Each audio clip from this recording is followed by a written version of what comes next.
They say the gods only whisper warnings to those who will still ignore them.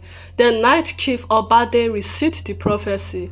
The flames of the sacred fire burned green. It was during the festival of first harvest when the entire village of Umunze gathered in the shrine grove to give thanks. Drums thundered, palm wine overflowed, dancers moved like spirits in a trance, but Obade's eyes were fixed on the old prophetess, Mama Hunwayi, whose face was veiled in cowries and suits. She had never called his name before, yet that night, before all the others, she pointed at him. "Your seed will rise like lightning," she said in a voice not her own. "That from your own blood will come your fall. Twins, girls, their breath will turn your crown to dust. If you love your life, sever the cord before it binds you." The villagers gasped. Obade staggered back. His wife, pregnant and glowing, looked up at him with terror in her eyes. Twins, they had just discovered it weeks ago. He had danced with joy until now. That night, Obade did not sleep. He stood in the courtyard, staring at the moon as his mind played tricks on him. What if the prophetess was right? What if these daughters would undo him? He had fought his way to power through blood, sweat, and secrets. He couldn't afford to lose everything now. Not to infants. And when the time came and his wife birthed the girls, each with a strange birthmark shaped like a crescent moon on opposite wrists, Obade made a choice. He told the midwife, "Say they died at birth. Take them far from here. Let the forest raise them if it must, but they must never return to Umunze."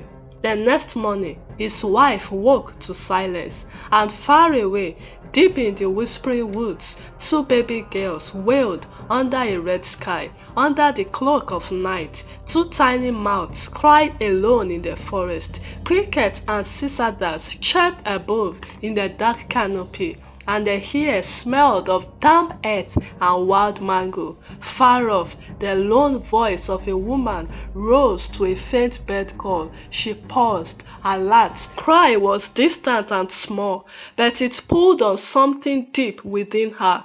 Here in the woods, a child's wail was as rare as rain, and she had had far too many in her lifetime. She moved quietly through tangled palms and tall ebony trees, guided by the pale circle of moonlight. Each step was careful, her feet knowing the forest floor by memory. The cry grew louder. Two weak voices mingled in fear. Soon, a lone lantern came into view at the edge of her clearing. There, under a cloak of leaves, she found them, two newborn girls lying together in an animal burrow, their dark skin streaked with earth, a guttering lantern by their side. In the beam of a lamp, the babies looked up with eyes of wonder and despair. The older twin, perhaps only a few moments older, reached out with a blind, searching hand. They were shivering and hungry, their tiny faces smeared with soil. The woman knelt slowly, speaking softly to them. Though her voice had been silent in this clearing for years, she once had a child of her own, now long gone, snatched by illness in a distant village, but the memory was soft as dust. Carefully, she lifted the infant and wrapped them in the woven cloth of her shawl, humming a lullaby from her past. Inside her simple hut, dimly lit by the lantern, the air was warm and smelt of wood smoke and spices. Clay pots lined the corners and bundles of herbs hung from the rafters. A small fire crackled softly. The woman spread straw mats side by side and cradled the twins gently. They were too cold and thin. So she rubbed them until their chests rose steadily. From a clay bowl, she fed them warm millet gruel, its sweetness softening their cries of anger. That night, as the twins slept, nestled against each other, the woman sat quietly by the fire. She watched their small chests rise and fall, and felt a warmth in their hearts beyond the crackling flame. For perhaps the first time in years, the silence of her home felt gentle. The old lullaby she hummed was not for the children, it was for lost years and the hope of new ones. She lightly stroked the twins' heads, promising silently that she would protect them. By morning, the twins' hunger had eased, and they slept peacefully together. The woman knew these children needed names, though she had never named anyone beyond her small family. With a quiet voice, she spoke into the dawn air. Adama and Ayo, beautiful one and joy, calling on hopes she had nearly forgotten. The girls stared and echoed their names softly. The woman studied their dark eyes and round cheeks. She decided these names would give them something good to carry in this hard world. As the days turned to weeks, the twins began to grow and change. Adam and Ayo learned to sit, then crawl on the soft mat of the forest floor. Woman was stern and precise in teaching them. When Ayo picked up a stick and swung it, the woman gently took it and said, "Do not wander beyond our fire, child. The forest feeds us, but it also teaches with danger." When Adama's curly hair fell into her eyes, the woman braided it with strips of bark to keep her vision clear. The twins soaked up everything she taught them: how to gather water from the cool stream, to stir the porridge, to tie small bundles of firewood. Life in the forest was harsh and without games, but the twins were resilient. One afternoon, a sudden storm drenched the clearing. The woman quickly put a lid on their pot of food and gathered the sisters under the covered porch of the hut. Thunder rumbled over the treetops, and Ayo whimpered at the noise. Remembering the woman's words about courage, Adama took her sister's hand and sang softly into the race rhythm.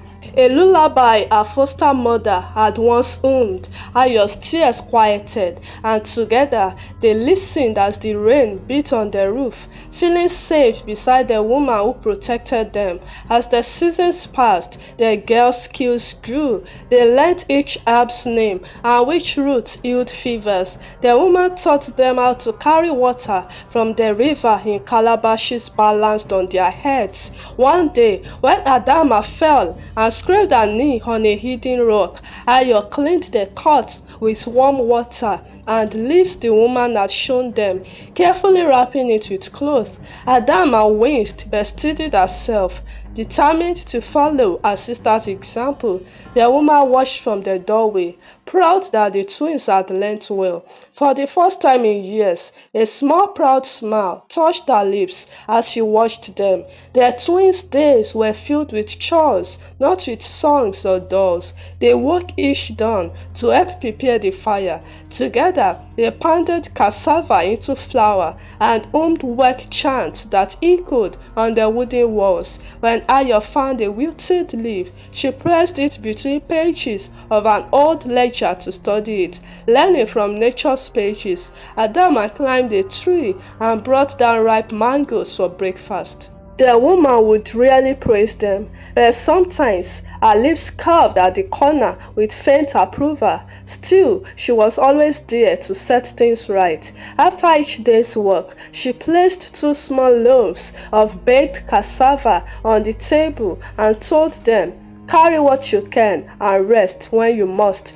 but do not give up." Despite her kindness, the forest woman's voice remained low, and the house often felt silent. At dusk, she sat in the doorway, gazing at the sun's final red glow through the branches. Adama and Ayo would sit with her, snuggled against her legs, feeling for the first time a comfort that was not fear. Sometimes the woman would hum an old lullaby, the same tune she hummed when she first found them. The girl sensed a gentle sadness in her eyes, as if she held stories in her heart that she could not tell. They never asked where they came from, only that the one who answered to mother loved them without question. One morning, after the rains had passed and the sky was crisp and clear, the twins carried willow baskets of mangoes back to the hut on their own for the first time. Leaves crunched under their feet as they walked down the path. As they passed a thicket of wild ginger, Adama tripped on a root. Ayo grabbed her arm and steadied her before she could fall. Heart pounding, Adama felt the strength of her sister's support and understood something new about the word resilience. The two girls stepped carefully the rest of the way, their woven baskets heavy but their bond as strong as any shield in the silence of her home. The woman watched them grow like saplings reaching toward the light. At night, she sometimes wondered about the twins' future. She had no illusions of easy days ahead for them, only her hope that they might live beyond this quiet life. Occasionally, travelers from distant villages would speak of events in far places, of a king who mourned lost children, and of whispers that destiny had unfinished business. The woman did not share these tales with the girls, but she silently prayed that whatever lay ahead, they would face it with the strength she had taught them. Some nights, she would close her eyes and pray they would never know sorrow again. The forest around them remained peaceful, but outside its edge, the world held many secrets. On some evenings, the distant horn of a royal auntie party drifted on the wind, a sound as far away to the girls as the stars. Nobody in the forest guessed that the two little girls with laughter like morning were born of a king in a land they had never seen. Their days were measured in simple tasks, their nights in whispered lullabies, and nothing in their silent house hinted at what lay beyond the trees. As another rainy season approached, the woman gathered the twins close around the fire and held both their hands. One day, she whispered, your story may find its way into the light. She looked at their sleeping faces and gently pushed a strand of hair from Ayo's forehead. Outside, thunderheads gathered on the horizon, as if the sky itself anticipated the dawn when the silence of their story would be broken. For now, the secret of the twins' origin remained safe under the silent roof, whispered only to the wind and the ancient trees. The rains came with a fury that year. For days, the forest floor was a patchwork of puddles and falling leaves, and the sky never stopped weeping. The woman's heart became a world of its own, dimly lit, warm and thick with the scent of damp wood, boiling herbs, and steamed yam. The twins, now 10 years old, had let the rhythm of the forest, when to stay indoors, when to gather mushrooms after the rains, and how to follow the calls of birds to find lost paths. They no longer cried at the sound of thunder. They sat by the fire and listened to the woman tell them stories, not of princesses or warriors, but of survivor, of women who carried burdens in silence, of forgotten daughters who rose like sunflowers through cracked soil. One such night, when the fire was dying and the wind howled softly through the thatch, Ayo asked the question that had lived quietly between them for years. Mama, where are we from? The woman didn't answer at first. She stirred the pot slowly, her face unreadable in the flickering light. Does it matter? She finally asked, her voice gentle but firm. Adam and Ayo exchanged a glance. Sometimes, Adama said, when we sleep, I dream of a house with carvings and a man with sad eyes. Ayo dreams of it too. The woman froze. Her hand clutched the wooden spoon tighter. Those dreams, she had always feared they would come. Dreams like that didn't belong to children who had known nothing but a forest hut. She stood and turned her back to them. There are things the forest forgets, she whispered, and there are things it remembers. Sleep now. Questions will always wait. But sleep didn't come easy that night. Weeks passed, but something had shifted. One morning, while fetching firewood near the stream, Ayo and Adama heard voices, unfamiliar ones, cutting through the quiet air. They crouched low in the bushes, peering between ferns. A group of royal messengers on horseback rode through a nearby clearing, speaking of things the girls couldn't fully understand. Chief Obade has ordered the search resumed. The twins must be confirmed dead or returned. The king grows restless. Dead? Adama whispered, grabbing Ayo's arm. Twins, Ayo echoed. Her heart thudded in her chest. One of the riders said something that chilled their blood. If they are alive, it's only a matter of time before they come looking. Their birth alone is enough to undo everything. As the horses thundered away, the forest felt smaller, as if it were no longer a shield, but a curtain hiding something monstrous behind it. That night, the girls told the woman what they had heard. She listened in silence, her face hardening. When they were done, she reached for a bundle hidden in the rafters, wrapped in palm leaves, tied with a piece of faded red cloth. She opened it slowly. Inside were two pieces of gold jewelry, identical anklets, each with a tiny royal emblem, a crest the girls had never seen, but that teared something deep in their hearts. Beneath them was a torn piece of royal fabric, stained with age but unmistakably fine. You came with this, she said. I kept them in case the forest could not hold you forever. Are we royal? Ayo whispered, her voice trembling. The woman sighed, her eyes heavy with secrets she could no longer protect. You were born into power, but power is a dangerous cradle. Some people are not afraid of losing it. They are afraid of who will inherit it. Adama felt her throat tighten. He left us, didn't he? Our father. The woman didn't answer directly, but her silence was louder than any confirmation. That night, the twins sat awake long after the fire died. They had thought they belonged to the forest, that their life began with thunder and trees. Now they realized they had been living in a pause, a secret kept too long. And beyond the forest, someone was watching, planning. In the nearby village, a young man who served in Chief Obade's household had overheard something disturbing. The chief had been restless, visiting the shrine every week, always asking the same question.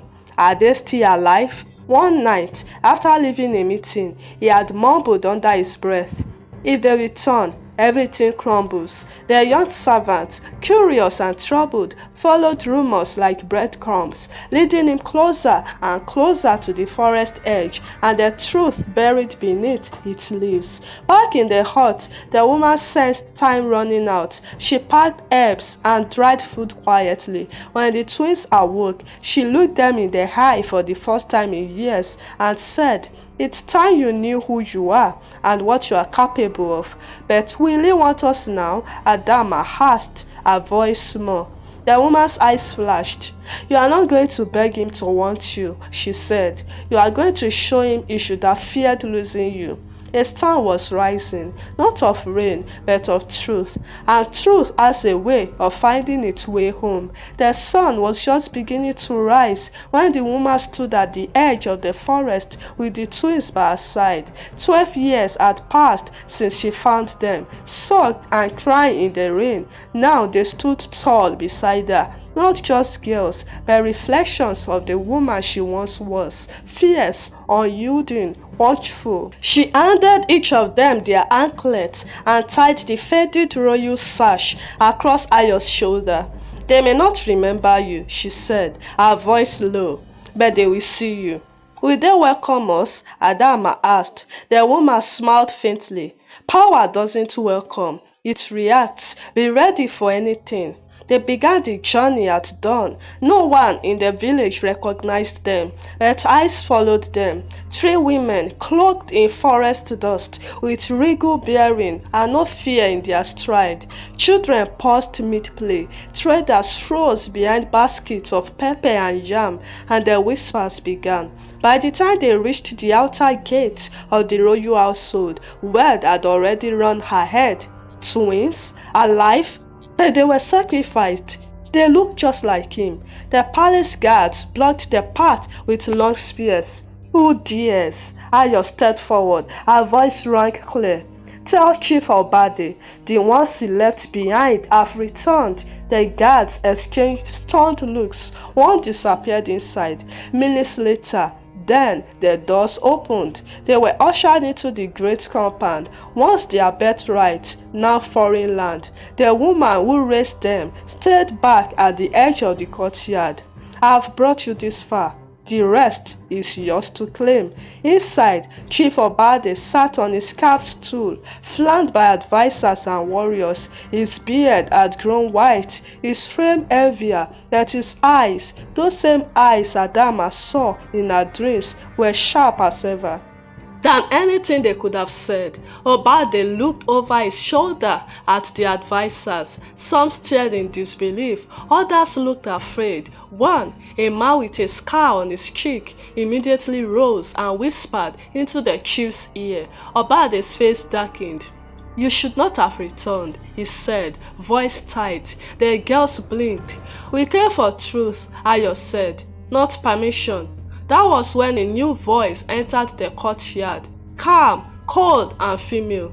You returned, just in time. From the shadows of the royal hallway stepped Lady Kemi, Obade's current wife, draped in red beads, a smile sharp enough to slice yam. The woman who once stood quietly beside him now carried the full weight of authority in her stride. She circled the girls like a hawk.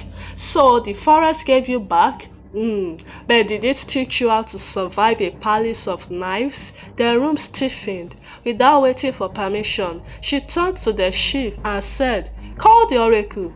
If this is who I think it is, we have more to lose than we imagined. Obade hesitated. The oracle said that they were to be cast out to protect the throne, Lady Kemi cut in. But he also said if they lived, their kingdom would shift. The room grew colder. A servant was dispatched. Moments later, the old oracle of Omifunke arrived, his ear like silver thread, his eyes covered with white cloth. He faced the girls and lifted his staff. The air around them shimmered as if heavy with spirit. Then, in a voice that echoed beyond the walls, he said, the twins were not born to obey.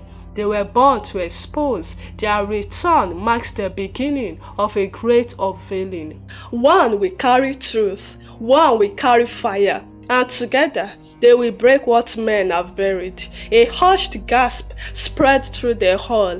Lady Kemi's jaw tightened. She turned sharply to the chief. You know what this means? Obade looked pale. He dismissed the court immediately. In the privacy of the inner chamber, Lady Kemi eased her team. You should have killed them properly. I thought I did, Obade shouted. I wrapped them myself, sent them to the river.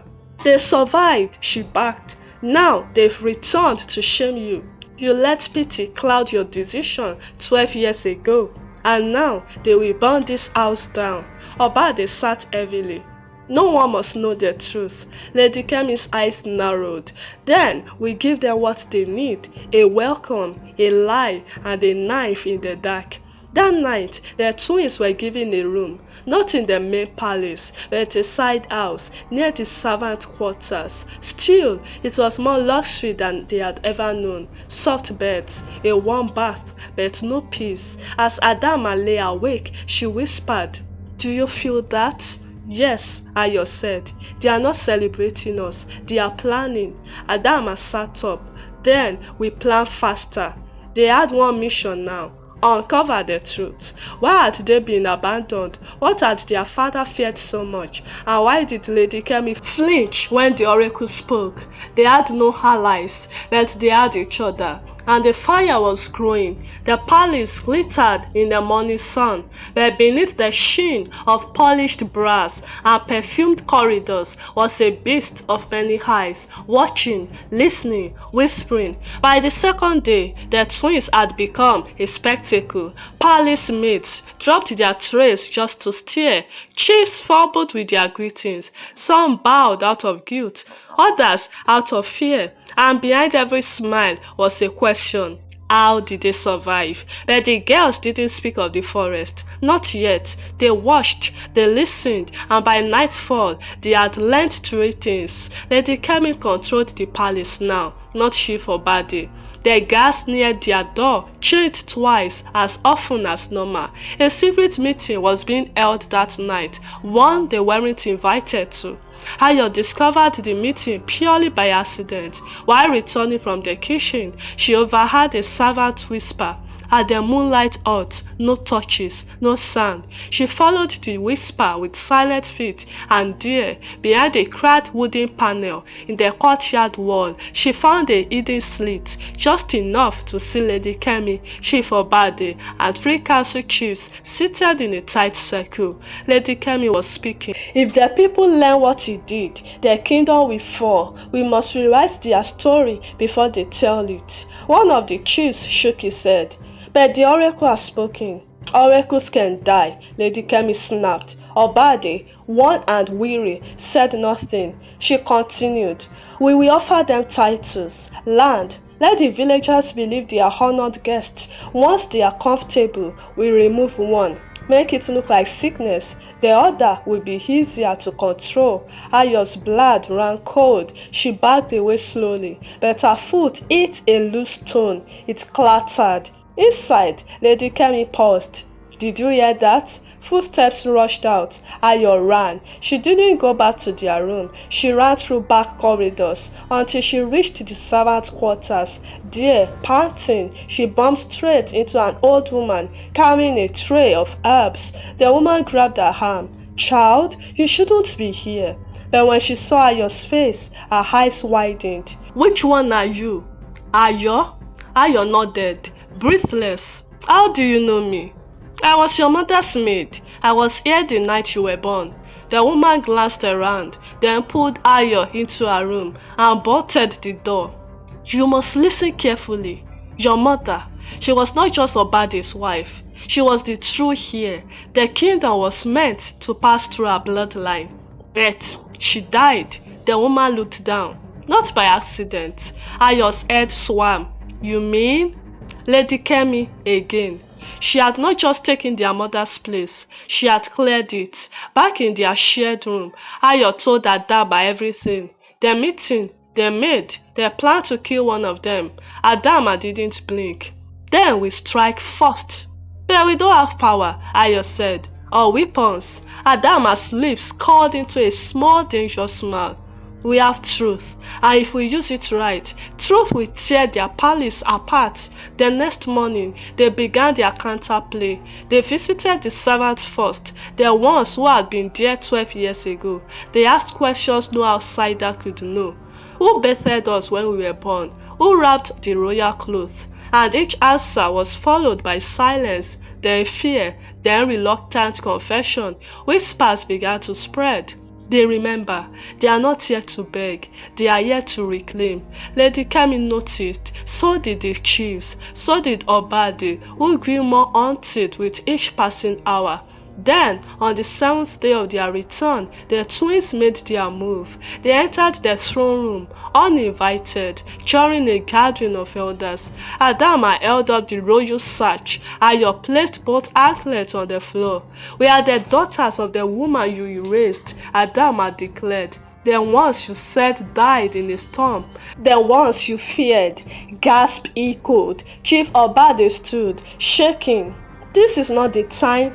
It's exactly the time, Ayo cutting. You tried to kill us, to keep your secret, but your fear has failed you. We are here, we are not leaving. Lady Kemi rose, red beads clinking. Enough! You speak like daughters, but where is your proof? Ayo raised her chin. You want proof? Ask the oracle to swear truth over fire. The room froze. No one, not even royalty, challenged prophecy with fire unless they were willing to be exposed completely.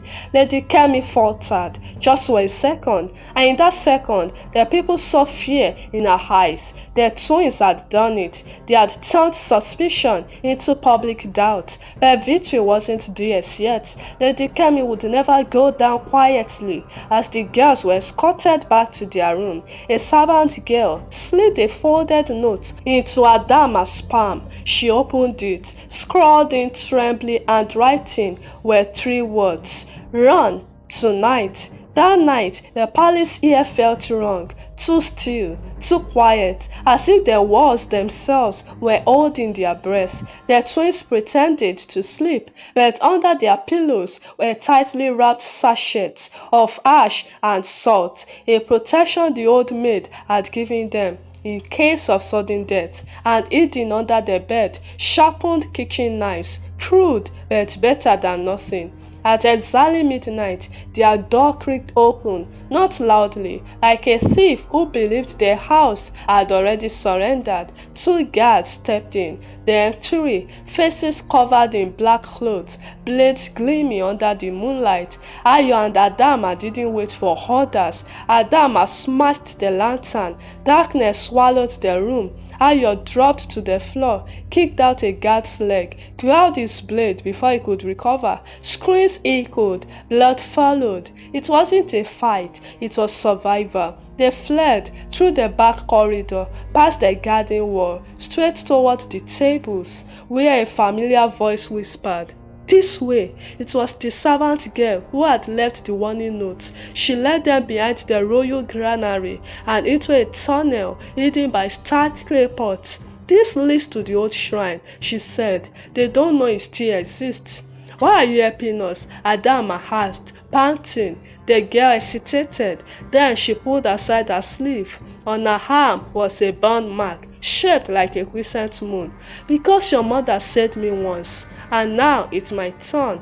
They didn't argue, they ran. The tunnel was narrow and wet, but freedom was on the other side. Just as they reached the end, a voice echoed from the far entrance, Lady Kemi's. "Let them go," she said calmly. "The kingdom will bury them when the truth comes out." But it was not the voice of someone who had lost. It was the voice of someone who had a backup plan. The village square was full. A royal crier stood at the center, holding a scroll with the Obade seal. He read aloud, "By the order of the palace, Ayo and Adama, daughters of the late Queen Kelechi, are accused of impersonation, blasphemy, and conspiracy against the kingdom.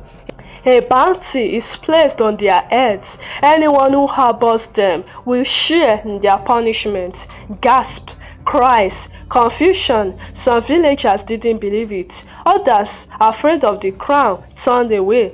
But one man didn't. An old hunter, scarred and blind in one eye, stood up slowly. "I was there the night the queen died," he said. "I saw the smoke from her hut, and I heard a woman scream." The crier stepped back. Another voice rang out, a market woman. "I fed those twins when they were babies. Don't tell me they are liars. Tell me why their mother's body was never buried like a queen." The crowd turned. Doubt again, but louder this time. Lady Kemi had underestimated the people. Meanwhile, in the forest shrine, Ayo and Adama knelt before an ancient priestess. She was older than time, her skin creased like bark, her voice like wind through leaves. She looked into their eyes and said, "The blood you carry is royal, but royal blood does not guarantee justice. You must fight smarter than they scheme and strike harder than they hide." She handed them a scroll. "This is your mother's final confession. She wrote it the night she was poisoned. Keep it safe. When the time is right, release it." Adama clutched the scroll tightly. Ayo whispered, "When will the time be right?" The priestess smiled grimly.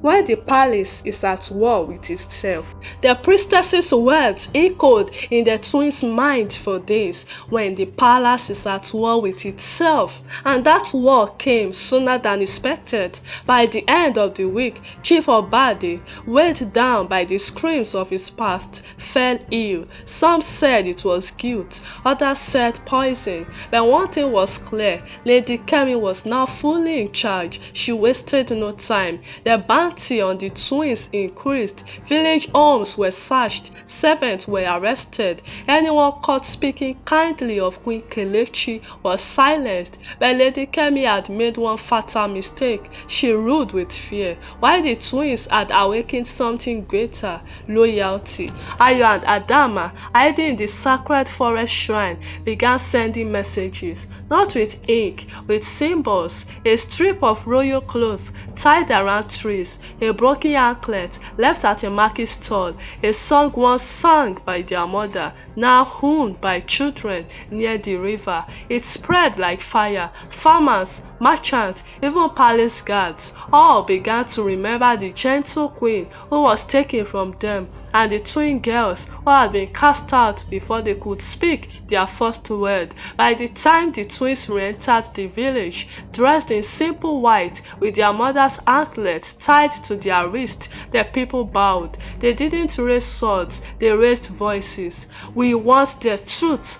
Bring back the queen's daughters. Let the crown answer for its crimes. And just like that, the fear cracked. Lady Kemi panicked. She called for the twins to be captured, but the guards refused. She sent for the oracle, but the oracle sent a message: I only speak to the rightful heirs now.